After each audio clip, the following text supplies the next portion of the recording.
ओम श्री वेंकटेशाय नमः। मैं professor S Narayan Raju YouTube channel में आप सबका मैं स्वागत करता हूँ।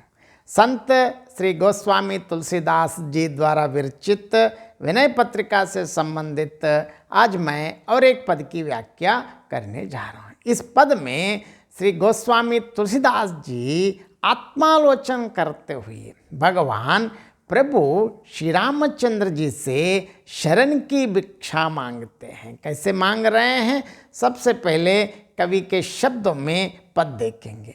नाचत ही निस दिवस मरियो तब ही ते न भयो हरि, तिर जबते जिब नाम धरियो बहु बासना विविध कंचुकी भूषण लोबादि भरियो, चरु अरु अचर गगन जल तल में कौन न स्वांग कार्यो, देव धनज मुनि नाग मनुज नहीं जाचत कीव उभरियो, मेरो दुसह दरिद्र दोष दुख काहू तो ना हरियो, तके नयन पद पानी सुमति बल संग सकल बिचुरियो, अब रघुनाथ शरण आयो जन भव भय बिकल डरियो, जेहि गुणते बस हो रीज करी सो मोहि सब बिसरियो, तुलसीदास निज भवन द्वार प्रभु दीजई रहन परियो। कठिन शब्दार्थ देखेंगे। तिर मतलब स्थिर शांत, कंचुकी कंचुक नाचने अथवा स्वांग के वस्त्र, नाचने का वस्त्र विशेष, उबरियो बचा शेष रहा, निसी रात, जन सेवक भक्त, भव भय सांसारिक डर। अब व्याख्या देखेंगे। नाचत ही निसी दिवस मरियो तब ही ते न भयो हरि, तिर जबते जिब नाम दरियो, अफसोस मैं दिन रात नाचते ही मरा, बारंबार मैंने जन्म लिया और मैं बार बार मृत्यु को प्राप्त हुआ। हे हरि, जब से आपने मुझको जीव की संज्ञा प्रदान की तब से मेरे मन को शांति नहीं, बार बार चंचल बना रहा, मतलब भगवान से पृथक होकर अलग होकर आने के बाद। बहुवासना विविध कंचुकी भूषण लोभादि बरियो, चर अरु अचर गगन जल तल में कौन न स्वांग करियो। इस जीव ने मतलब जन्म मरण के चक्र में घूमते समय अर्थात नाचते समय अनेक प्रकार के इच्छा रूपी वस्त्र तथा लोभ आदि अलंकरण धारण कर जड़ और चैतन्य के रूप में पृथ्वी, पाताल एवं आकाश में प्रचलित समस्त स्वांग किए। अर्थात कौन सा स्वांग ऐसा है जो मुझसे बच गया हो, मैंने ना किया हो। देव धनज मुनि नाग मनुज नहीं जाचत कीव उभरियो, मेरो दुसह दरिद्र दोष दुख काहू तो ना हरियो। देवता, दैत्य, मुनि, सर्प, मनुष्य आदि कोई भी ऐसा ना रहा जिससे मैंने कुछ ना कुछ मांगा ना हो, परंतु किसी ने भी मेरा यह असह्य दरिद्र पाप एवं दुख दूर नहीं किया।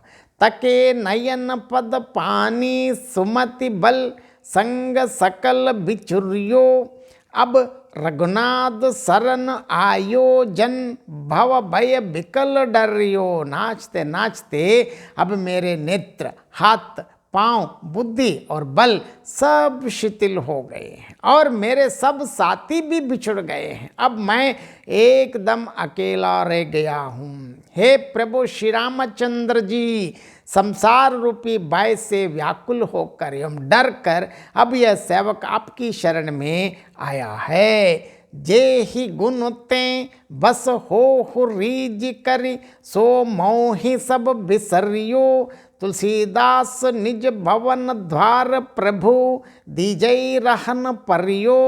आप जिन गुणों पर प्रसन्न होकर भक्त के वश में होते हैं वे सब मैं भूल गया हूँ। तुलसीदास जी कहते हैं कि हे प्रभु श्री रामचंद्र जी, मेरी केवल यही प्रार्थना है कि आप कृपा करके मुझको अपने घर के दरवाजे पर पड़ा रहने दें। इस पद की विशेषताएं देखेंगे। जब ते जीव नाम दरियो, अर्थात जीव परमात्मा का ही अंश है, परंतु जीव की संज्ञा प्राप्ति का अर्थ ही माया का संयोग है। फलतः सत्य और चित्त तो सक्रिय रहते हैं, आनंद का तिरोभाव हो जाता है, जीव भूल जाता है कि वह आनंद स्वरूप मतलब भगवत स्वरूप भी है। परिणामतः वह अनेक प्रकार के दुख भोगता है। चर और अचर, जल तल तथा धनुज मनुज में पद मैत्री है। अब इस पद के संक्षेप में मैं अर्थ बताना चाहता हूँ। प्रभु के समक्ष अपने कष्टों का रोना रोते हुए संत श्री गोस्वामी तुलसीदास जी कहते हैं कि हे स्वामी, मेरे रात और दिन नाना प्रकार के नाच नाचते नाचते हुए ही व्यतीत हो रहे हैं।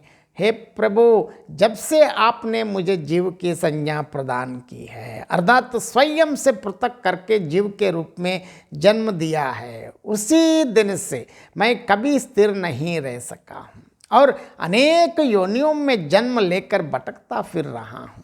हे प्रभु, इस जीव ने अर्थात मैंने विभिन्न प्रकार की वासनाओं रूपी वस्त्रों को धारण करके तथा नाना प्रकार के लोभ मोह आदि रूपी आभूषणों को पहनकर चर और आचर रूप में आकाश, पृथ्वी और जल में क्या क्या स्वांग नहीं रचे हैं। अर्थात चाहे जल हो अथवा तल हो अथवा आकाश में अनेक प्रकार के दुष्कर्मों में लिप्त रहा हूँ। अभिप्राय यह है कि ये कहने का आशय यह है कि मैंने मतलब तुलसीदास कहते हैं कि मैंने अनेक योनियों में जन्म लेकर विभिन्न स्थानों में अनेक प्रकार के कष्ट सहे हैं। हे प्रभु, मैंने अपने उद्धार के लिए देवों, दैत्यों, मुनियों, नागों और मनुष्यों से भी प्रार्थना की है, परंतु उनमें से कोई भी ऐसा सामर्थ्यवान सिद्ध नहीं हुआ है कि यह मेरे दुखों को दूर कर सके। गोस्वामी तुलसीदास जी का वास्तविक उद्देश्य यह है कि आपके अतिरिक्त मेरा कोई भी देवी देवता या ऋषि मुनि अथवा दैत्य नाग उद्धार नहीं कर सका है, अतः आप ही मेरा उद्धार कीजिए।